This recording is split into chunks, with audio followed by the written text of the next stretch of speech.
আমরা বরাবর সরকারকে, বর্তমানে যে অন্তর্বর্তীকালীন সরকার আছে সেই সরকারকে আমরা বরাবর বলেছি, অন্যায়কারী যেই হোক আমরা প্রশ্রয় দেব না। কাজে সরকারের দায়িত্ব হচ্ছে জনগণের জানমালের নিরাপত্তা হেফাজত করা, নিরাপত্তা দেওয়া।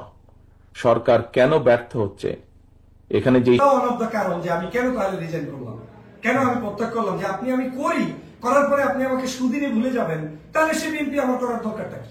আপনি যদি এই প্রশ্নটাই করেন তাহলে পাল্টা প্রশ্ন মানে আপনার বিষয়টা হলো অফিসিয়ালি আপনি রিকগনাইজড কিনা।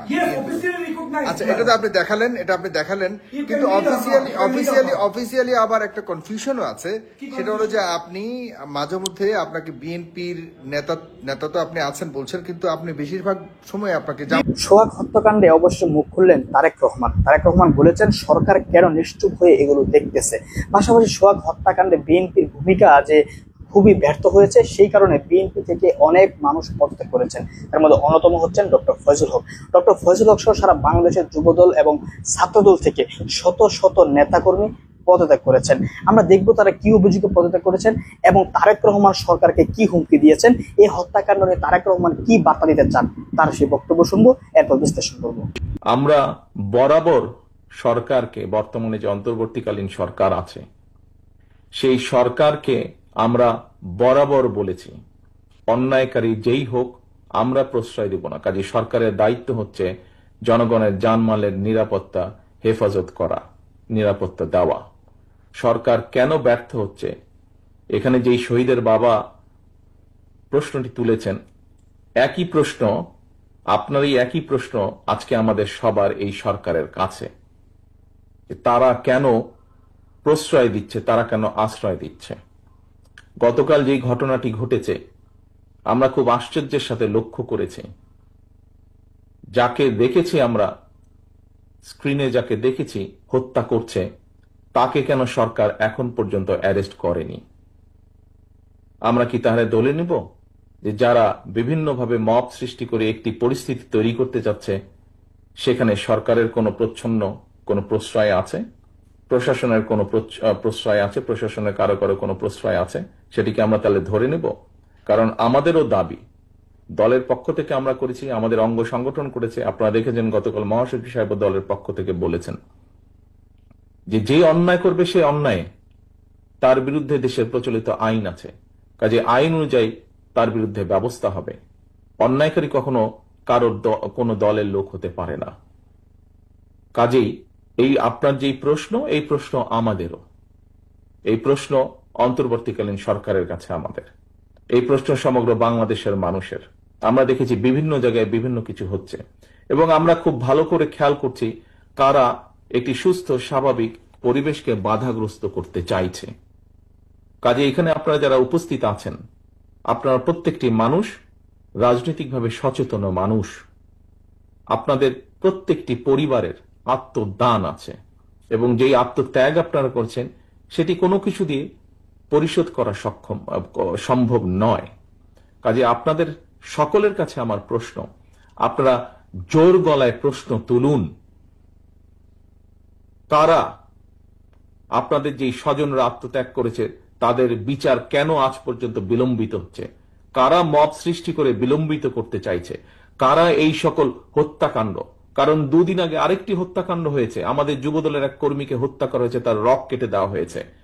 কেন সেটি নিয়ে কথা বলা হচ্ছে না? কেন সেই বিচারের দাবি করতে গেলে বলা হচ্ছে যে বিএনপি লাশ নিয়ে মিছিল করছে?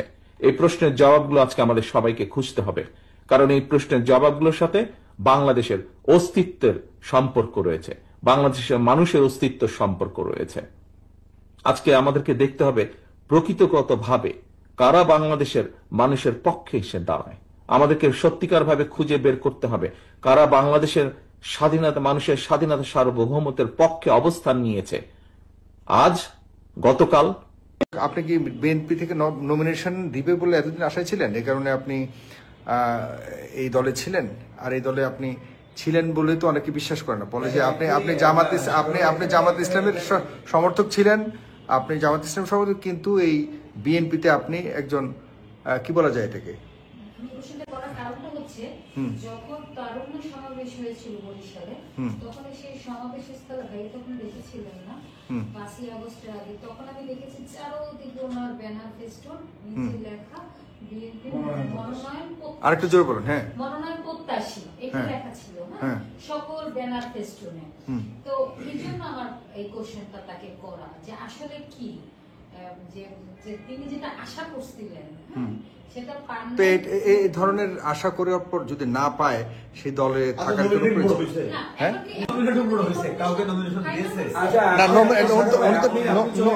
নমিনেশন নিয়ে তো উনি পদত্যাগ করেননি উনি।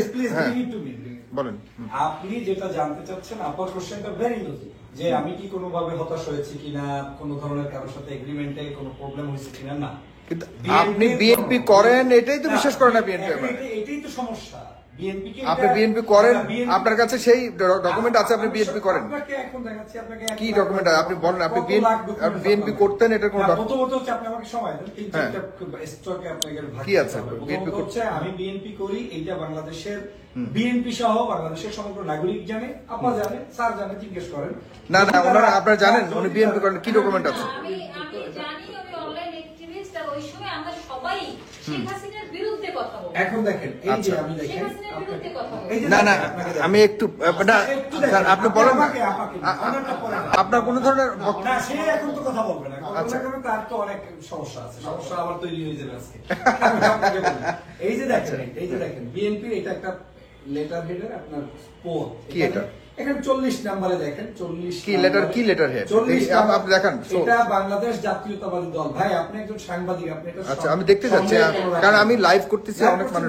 আচ্ছা বাংলাদেশ জাতীয়তাবাদী দল মালয়েশিয়ার 2015 সালের কমিটির কাগজ। মালয়েশিয়া বিএনপি, যেটা মির্জা ফখরুল ইসলাম আলমগীর সাহেব, যিনি মহাসচিব, তার স্বাক্ষরিত। আচ্ছা, এই কমিটিটা অনুমোদন হওয়ার পর থেকে আজ পর্যন্ত নতুন আর কোনো কমিটি হয় না। এট দ্যাট টাইম আমি সিম্পল একজন স্টুডেন্ট ছিলাম, মালয়েশিয়াতে পিএইচডি। তৎকালীন সময় আমাকে যে পদ দেওয়া হয়েছে সেটা হচ্ছে সহ সমাজ কল্যাণ বিষয়ক সম্পাদক। এটা আমাকে বিএনপি দিয়েছে। এই পদের যদি কোনো ভ্যালিডিটি না থাকে, তাহলে এই পদের সভাপতি, সেক্রেটারি, তাদেরও তো কোনো ভ্যালিডিটি থাকবে না। মানে এই কাগজটা আমার একার না, এই কাগজের সভাপতি হচ্ছে ইঞ্জিনিয়ার বাদুর রহমান খান, সহ সভাপতি আছে, সেক্রেটারি আছে। একই জায়গায় 40 নম্বরে আমার নাম লেখা আছে, ফয়জুল হক। শুধু এটা আপনি আরো বড় করে দেখান, জাতিকে সমস্যা নেই। দ্বিতীয় অপশনটা হচ্ছে বিএনপির এই জায়গার পরেও আপনার বিএনপির এটা হচ্ছে বাংলাদেশ ন্যাশনাল পার্টির পেজ। আপনাকে এটা দেখাই, ন্যাশনাল পার্টির পেজ। এটা আমি আপনাকে টক শোতেও দেখিয়েছি। এই যে দেখেন, এগুলো তো আসলে হচ্ছে কি, এটা কি বাংলাদেশ ন্যাশনাল পার্টি দেখা যায়? আপনি একটু পড়েন, এটা ভেরিফাইড বাংলাদেশ ন্যাশনালিস্ট পার্টি। হ্যাঁ, বিএনপি এইখানে লেখা যায়। এটা 29 আগস্ট 2021 সালে বিএনপি আমাকে অ্যাকনলেজ করছে। দেশনেত্রী বেগম খালেদা জিয়া ও দেশনায়ক জনাব তারেক দেখান বাংলাদেশ জাতীয় দেখালে পড়বো কেমন, আপনি পড়তে। ও আচ্ছা, হ্যাঁ হ্যাঁ, বাংলাদেশ জাতীয়তাবাদী দল বিএনপির পক্ষ থেকে দেশব্যাপী করোনা পর্যবেক্ষণ সেল গঠন করা হয়েছে। করোনা সেল সংসদীয় আসন, দেখেন আমি যে এমপি পদপ্রার্থী, এটা তো আমার কথা না, বিএনপির তো আমি 2018 সালে মনোনয়ন প্রত্যাশী ছিলাম, সেটা তো তারাই লিখছে যে জালকাঠিয়া রাজাপুর কাঠালিয়া বিএনপির কেন্দ্রীয় নির্দেশনার অংশ হিসেবে সর্বস্তরের জনগণের মাঝে ডক্টর ফয়জুল হকের পক্ষ থেকে রাজাপুর ও কাঠালিয়া উপজেলায় প্রায় 5000 জনগণের মধ্যে উপকরণ বিতরণ করা হয়। এরপরে কারা কারা ওখানে ছিলেন, এই যে বিএনপির কেন্দ্রীয় অফিসের সামনে, তখন আমি বিদেশেই ছিলাম, তারেক রহমানের নির্দেশে এগুলো আমি লিফলেট বিতরণ করেছি, করোনা বিতরণ করেছি। এরপরে আপনি দেখেন এখানে আমার এই যে ছবিগুলো, এগুলো কি বিএনপি বহন করে না? এগুলো কি অ্যাক্টিভিটিস কি আমি আজকে আপনি করেছেন? বিএনপি আপনাকে করে যেইমাত্র দেখালাম বিএনপির পেজে। ভাই আপনি আচ্ছা, বিএনপির পেজে এই ছবিগুলো দিয়েছে। আপনারা মিসলিডিং করতেছেন সাগর ভাই। আপনি চান না যে আমি বিএনপিটা ঠিক মতো যেভাবে প্রেজেন্ট করতে চাই বিএনপিকে, সেটা আপনি দেখাতে চান না। আপনার এটা সমস্যাটা করতে। আপনি এখানে দেখেন বাংলাদেশ জাতীয়তাবাদী দল স্বাধীনতার সুবর্ণ জয়ন্তী উদযাপন, এশিয়া প্যাসিফিক আঞ্চলিক কমিটি, এইটা সাইন করেছে ডক্টর শাকিরুল ইসলাম। এখানে আমি একজন, দেখেন এখানে আমি একজন সদস্য হিসেবে তাদের এখানে কাজ করি। আচ্ছা, এখন মূল কথাতে আসি। একটু শেষ করি। দেশনেত্রী বেগম খালেদা জিয়ার জন্য একটু শেষ করি। দেশনেত্রী বেগম খালেদা জিয়ার অসুস্থতার জন্য দোয়া কামনায় ইফতার মাহফিল করেছে, বাংলাদেশে প্রোগ্রাম করেছে। আপনি নিজে বলেছে আমার বিভিন্ন ব্যানার ফেস্টুনে মহাসমাবেশ চেয়ে গিয়েছে। বিএনপি করেছি, এইটা নিয়ে যারা প্রশ্ন তুলবে তারা নিশ্চিত থাকেন কোনোভাবেই তাদের রাজনৈতিক জায়গাটাতে গ্যাপ আছে। আমি এর চেয়ে বড় কিছু বললাম না, কারণ বিএনপি আমি করি।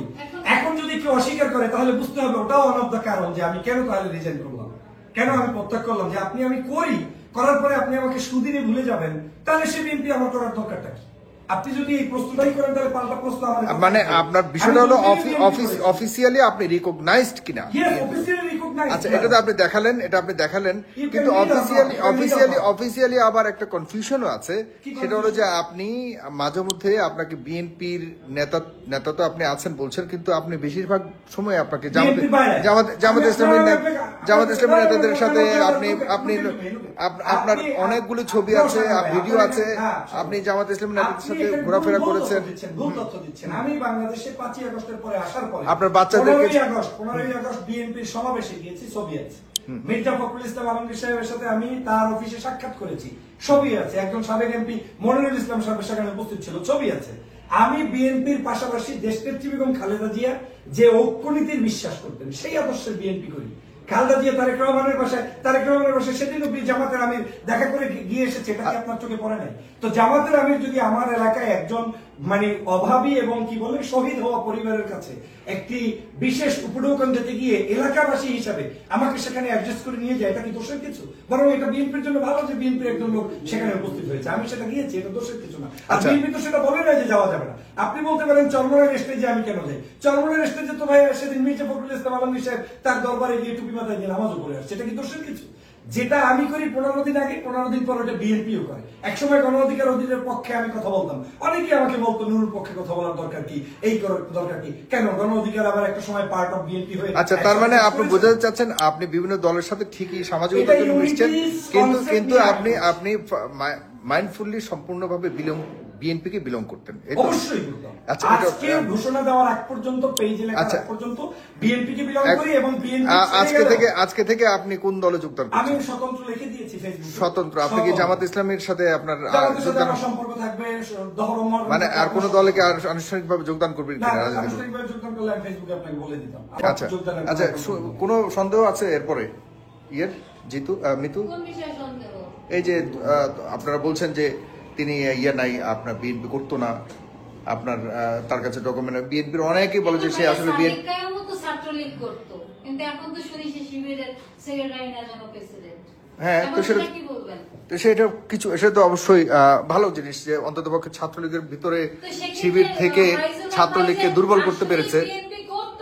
না কোনো দলের এজেন্ট ছিল, এটাও তো একটা বিষয়। এখন কোন সন্দেহ কিছু আছে? কাজ শেষ বলতে মানে তো ঠিক আছে, সে যদি ওই কাজ শেখ হাসিনাকে দৌড়াবার জন্য যদি এটা করে থাকে, দৌড়েছে, এখন তো হ্যাঁ, তাহলে না, এখানে আরেকটা কথা আছে সাগর ভাই, দেখেন আপনার কথাকে রেসপেক্ট রেখেই বলতেছি। দেখেন আপনার যেমন আব্দুর রহমান নামক একজন দর্শক, তিনি লিখেছেন আপনি গুপ্তচর ছিলেন। আপনাকে এজন্যই ধন্যবাদ জানাই যে আপনি এই গুপ্তচরটা শিখেছেন আমাদের আন্দোলন সংগ্রামের কারণেই। আজকের যদি আমি এই বিএনপির দুর্দিনে পদত্যাগ করতাম, যেমনটা করেছে আওয়ামী লীগের নির্বাচনের সহযোগী হিসেবে আমার আসনের শাহজাহান সাহেব আর একজন নমিনেশনের জন্য এমপি হওয়ার জন্য, তাহলে আপনি ভিন্ন কথা বলতে পারতেন। বিএনপির এখন গোল্ডেন টাইম, এখন যেদিকে তাকাবেন সেদিকে সোনার খনি, যেদিকে যাবেন সেদিকে পদ বাণিজ্য, এটা সেটা, এটা ছেড়ে কেউ যায়? সবাই তো ভালো ভালো, যারা জীবনে বিএনপি করে নাই তারাও এখন টকশোতে বিএনপির পক্ষে কথা বলে। আপনি দেখেন না দালাল গুলোকে, দেখেন না চাটুকার গুলোকে? আওয়ামী লীগের আমলে শেখ হাসিনাকে মানে বিভিন্ন ভাবে পাম্পটি দিয়ে চলতো, বিভিন্ন ধরনের কথা বলতো, তাদের স্টেজে বক্তব্য দিত, উপস্থাপনা করতো, তারা আজকে বিএনপির পিছনে দৌড়াদৌড়ি করছে, আপনি দেখেন না? এবং বিএনপি অনেক ক্ষেত্রে তাদেরকে অ্যাকনলেজ করছে, দেখছেন না? আজকে খালেদা জিয়া গণতন্ত্রের নেত্রী, তারেক রহমান বাংলাদেশের একজন নির্যাতিত নেতা, আমি তাদেরকে শ্রদ্ধা রাখি, কিন্তু এই মানুষগুলো তো অপকর্ম করেছে। এখন তারা আপনার এই দলটায় আরামে এসে থাকতে পারে, আর ডক্টর ফয়জুলকে নিয়ে আপনি প্রশ্ন তুলছেন যে হি ইজ ফ্রম বিএনপি আর হি ইজ ফ্রম জামাত আর শিবির, এটা তো আপনাকে আপনার রাজনৈতিক জায়গায় প্রশ্ন করছে। আমি কি করেছি আমার এই কমেন্টস পড়ে আপনি বুঝতে পারবেন। আমি জনতার আন্দোলন করতে চাই, আমি বিএনপিকে বরং ভালোবেসে, যে আমি এই মন ভালো লাগে একটু সবার সাথে কথা বলি, চলি, এটাই যদি কেউ সন্দেহ পোষণ করে সে অমুকপন্থী তমুকপন্থী, এটা যাতে আর কালকে থেকে করতে না পারে। আমি তো স্বার্থের লোক হলে আপাতত এটা বারবার চাই যে আপনি কি কোনো পদ পদবি কিংবা নমিনেশনের বিষয়ে, নমিনেশন এখন কথা আসবে কেন? নমিনেশন তো যখন আসবে তখন, কিন্তু আপনার কোনো পদ পদবীর কোনো আছে কিনা, কেউ বলেছে কিনা? না, আমার সাথে আমি কারোর কাছে পদ চাই নাই। বুঝতে পেরেছি, তার মানে আপনি শুধুমাত্র, তবে বিএনপির অ্যাকনলেজ আমাকে অন্তত করা উচিত যে আমি একজন বিএনপির ছিলাম বা বিএনপি 5ই আগস্টের পরে ফয়জুল হকের অবদান দেখে যদি তারা আমাকে কোনো জায়গায় কাজে খাটাতে চাইতো কিংবা পরামর্শ দিত, আবার বিএনপি আপনাকে আবারও সুন্দরভাবে ডাকলে আপনি ফিরবেন? বিএনপির এখন কি কারণে আপনি ছেড়বেন? আমি তো কারণগুলো এখানে বলেই দিয়েছি। আমার তো এই ধরনের না এটা প্রশ্ন অবান্তর। আপনি না ফিরবেন কিনা? আমার এখানে বিএনপি ডাকবেই না কেন? বিএনপি বিশাল সমুদ্র, আপনি কি মনে করেন? বিএনপি কে বিএনপিতে ফেরানো দূরের কথা, তিনি কোনো রাজনৈতিক দলই আর যুক্ত না তিনি কেন হবে? না অবশ্যই হবে। না আপনি আমি নো আমার নো আপা ডিউ রেসপেক্ট, আমি আপনাকে বলছি, আমি বারবার বলছি রাজনীতিতে বর্তমান প্রেক্ষাপটের বিবেচনায় আমি যে সিদ্ধান্ত নিয়েছি এটাকে অ্যাপ্রিসিয়েট করেছে বাংলাদেশের 90% মানুষ, যারা শুধুমাত্র একেবারে মানে দূর থেকে উঠে এসে আপা না এরা একেবারে বিএনপির মানে সবাই আপনার এই অবস্থানকে, আজকের এই অবস্থানকে সবাই সমর্থন করেছে। আচ্ছা কারা কারা সমর্থন করেছেন? আমাদের এখানে প্রায় 1000 মানুষ দেখেছেন এতক্ষণ, 1200 মানুষ। আচ্ছা আমি আপনারা কারা পদত্যাগ করায় আপনাদেরকে অনুরোধ করছি, আপনি আমাকে উন্মুক্ত গালি দিতে পারবেন, সমর্থন জানাচ্ছেন যারা তারা ইয়েস বলেন, আমার এই পদত্যাগ করা সঠিক ছিল সহমত প্রকাশ করেন, আপনি 90% লোক পাবেন আমার পক্ষে। আচ্ছা বিএনপি হ্যাঁ কেন যোগসাজশ পালাম? কারণ কি জানেন, মিছিলের শব্দ চয়নগুলো কি আমি করেছি? আমাকে একটু শেষ করতে দেন। তারা প্রুভ করতে চায় বিএনপি কি করতে হবে, নিষিদ্ধ করতে হবে, এই যে ওই চন্ত, আর সে বাইরে প্রমাণ করতে চায় যে আমি দলের নেতা হিসেবে আমি বিএনপির কর্মকাণ্ড মেনে নিতে পারছি না। এটা মনে হয় আমি আমার প্রত্যেকটা ওকে ঠিক আছে, আমি প্রত্যেকটা ইন্টারভিউতে সাগর ভাই বলেছি, আমি আমার ফেসবুক পোস্টে বলেছি সাগর ভাই, আপনারা এগুলো নিউজ করেন না, আপনারা করেন কি খোঁচাই উল্টা পাল্টা নিয়ে আসেন সাগর ভাই। এটা ফেস দ্য পিপল কিন্তু সবসময় এভাবে খোঁচা দিয়ে অনেক সময় নেগেটিভ কথা বললো, আমি না একটু বলছি সাগর ভাই, আপনি এখানে দেখেন আমি শেষ করছি। আমার এই ধরনের বিন্দু মাত্র চিন্তা আমার পোস্টের মধ্যে উল্লেখ করা আছে, আমি শহীদ রাষ্ট্রপতি জিয়াউর রহমানের জান্নাত কামনা করছি, দেশনেত্রী বেগম খালেদা জিয়ার নেখায়াত কামনা করছি, তারেক রহমান সাহেবের উত্তর সমৃদ্ধি এবং তার শুভ কামনা করেছি। শুধু তাই নয়, আমি এখনো বিশ্বাস করি বাংলাদেশের বড় দল বিএনপি, এটাকে নিয়ে নির্বাচনে থাকতে হবে, এই দলকে সাথে রাখতে হবে, তবে এই বিএনপির পরিশুদ্ধ হতে হবে। শহীদ রাষ্ট্রপতি জিয়াউর রহমানের ধর্মীয় মূল্যবোধের বিএনপি, সকল মানুষকে নিয়ে চলার বিএনপি। না ভাইরাল কেন? আমরা কি আগে ভাইরাল ছিলাম না? আচ্ছা আপা আপনি আগে ভাইরাল ছিলেন না? কথা বলতে দেন। নিজেকে ভাইরাল করে কারো ফোকাস আদায় করা, কারো দৃষ্টিভঙ্গি চেঞ্জ করা, সে বিএনপি তাকে কোনোভাবে মূল্যায়ন করছে না তার কথা অনুযায়ী, এখন সে ভাইরাল হয়ে বিএনপির মানে দৃষ্টিকোণ তার দিকে না আমি আমার প্রত্যেকটা কারণের মধ্যে সবচেয়ে বড় কথা হচ্ছে আমি তো মনে করি সে পদত্যাগ করছে একদিকে বিএনপি বেঁচে গেছে, কারণ সে এতদিন বিএনপি সাইনবোর্ড ইউজ করে বিভিন্ন দলের স্টেজে উঠে যখন বক্তৃতা দিত তখন নেতাকর্মী বিভিন্ন দলের নেতাকর্মীর কাছে কারণ তো পেয়ে গেলেন। আমরা আরো আমাদের বিএনপির মহিলা বিষয়ক আন্তর্জাতিক কি বলে আমাদের যে নেত্রী, সেই যখন আপনাকে বলছে যে এই জিনিসগুলোর কারণে ফয়জুল হক ওখানে সুইটেবল না, তাহলে তো রিজন আপনি পেয়ে গেলেন। তার মানে আমি যদি বাংলাদেশের কোন একজন ইমামের সাথে চলি, জামাতের সাথে চলি, শিবিরের সাথে চলি, চরমনের সাথে চলি, হেফাজতের সাথে চলি, এইটা যদি বিএনপি সহ্য করতে না পারে সে বিএনপি আমার করার দরকার নেই। ওকে অবশ্যই ফাইন ফাইন ফাইন ফাইন। এই প্রত্যেকের সম্রাট কিছু আছে, কিছু বলার আছে? আপনারা যারা দেখছেন তারা অবশ্যই এই বিষয়টা নিয়ে আপনাদের মতামত জানাবেন, এবং তিনি বলেছেন যে ওনার এই পদত্যাগের পক্ষে আপনারা যারা আছেন তারা অবশ্যই হ্যাঁ বলুন, যারা কমেন্টে এই মুহূর্তে দেখছেন সঠিক কিনা অন্তত পক্ষে আপনাদের ছোট্ট মতামতের মাধ্যমে এটা জানাবেন। আমি আপনাদেরকে এই গরম খবরটি দিলাম কারণ হলো আমাদের ফেস দ্য পিপল অফিসে আমরা সবাই উপস্থিত আছি, আড্ডা করছিলাম, এমন সময় মনে হলো যে আপনাদেরকে আসল ঘটনাটি জানাই, আসলে কি হয়েছে, কেন ডক্টর ফয়জুল হক হঠাৎ করে পদত্যাগ করলেন বিএনপি থেকে, এবং তিনি আদতে পদ নিয়েছিলেন কিনা বিএনপিতে, যে কারণে তিনি ত্যাগ করলেন। তিনি দেখিয়েছেন ডকুমেন্ট সহকারে যে তিনি একটা পদে ছিলেন, সেখান থেকে তিনি পদত্যাগ করেছেন। সুতরাং আমরা শেষ কথা শুনবো ইসমাইল সম্রাট। দেখুন সাগর ভাই, আমরা 5 তারিখের পরে আমরা ঘোষণা দিয়েছি যে আমরা গণতান্ত্রিক বাংলাদেশ বিনির্মাণ করবো এবং স্বাধীন, আরো জোরে একটা স্বাধীন বাংলাদেশ বিনির্মাণ করব, যেখানে গণমাধ্যমের স্বাধীনতা থাকবে, ব্যক্তি স্বাধীনতা থাকবে। দল তো আছেই, আমি কোন দল করি সেটা বড় কথা, আমার ব্যক্তি স্বাধীনতা থাকবে, বাক স্বাধীনতা নিশ্চিত করবো। তো সেক্ষেত্রে আমি বলি যে ধরেন একজন মানুষ যে কোনো একটা রাজনৈতিক দল থেকে পদত্যাগ করেছে, এটা নিয়ে খুব বেশি ধরেন মাতামাতি, খুব বেশি নিউজ এটাকে আমি আমি মনে করি যে এটা তেমন আলোচনার কোনো বিষয় না। ফয়জুল হক ভাই সিদ্ধান্ত নিয়েছে তিনি রাজনৈতিক দল ওইভাবে ধরেন বিএনপির সাথে থাকবে না, তো এখানে ধরেন এটা নিয়ে মাতামাতি এবং তিনি সিদ্ধান্ত নিয়েছে ব্যক্তিগতভাবে। আমি ইসমাইল সম্রাট কি মনে করলাম সেটাতে তো ওনার কিছু যায় আসে না, আরেকজন কি মনে করবে সেটা তো ওনার কিছু যায় আসে না, কারণ উনি ব্যক্তিগত সিদ্ধান্ত নিয়েছেন নাকি।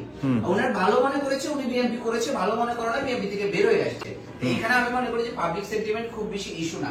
আরেকটা বিষয় দেখুন, আমরা গতকালকে ঢাকা বিশ্ববিদ্যালয়ে যা হয়েছে, ধরেন একটা রাজনৈতিক দলের, আমরা সবাই বলছি যে বৃহত্তর একটা রাজনৈতিক দলের সর্বোচ্চ নেতার বিরুদ্ধে বা ওই নেতাকে কটূক্তি করে যখন স্লোগান দেয়, আমার বিশ্ববিদ্যালয়ের মানে সভ্য শিক্ষার্থীরা যারা এখনো রাজনীতিতে আসে না, জাতীয় রাজনীতিতে, তারা যখন স্লোগান দেয় তারা ছাত্র সংগঠন নিয়ে কথা বলতে পারে, তারা ছাত্র দল নিয়ে কথা বলতে পারে, কিন্তু যখন কটূক্তি করে, এটা আমরা স্বাধীন বাংলাদেশে 5 তারিখের পরে আমার মনে হয় প্রত্যেকেরই মাপকাঠি থাকা উচিত।